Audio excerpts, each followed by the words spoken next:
आजकल की लड़कियां बीवी बनकर घरदारी नहीं करना चाहती बल्कि निकाह के बाद भी ताहयात गर्लफ्रेंड बनी रहना चाहती हैं। शौहर ऑफिस जाते हुए बस एक किस कर जाए और वो नाश्ता बनाने की जहमत किए बगैर करवट लेकर सो जाएं।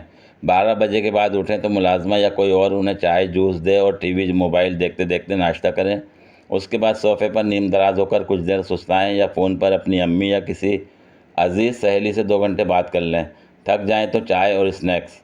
हस्बैंड के आने का वक्त हो जाए तो कुछ फ्रेश होकर थोड़ा मेकअप करें। शौहर को चाहिए कि वो ऑफिस से वापसी पर घर की ज़रूरी चीज़ें खुद याद रख कर लेता आए। चाय पीने के बाद ये आउटिंग पर चले जाएं क्योंकि मैडम सारे दिन घर में पड़ी बोर होती रही हैं। मोहतरमा अपनी शॉपिंग या पार्क वगैरह में घूमकर बाहर डिनर करें। किसी दूसरी जगह कॉफ़ी या आइसक्रीम के बाद घर आएँ। नेटफ्लिक्स पर एक मूवी देखें और घंटे में 10 बार ये भी जताया जाए कि मैं कितना थक जाती हूँ।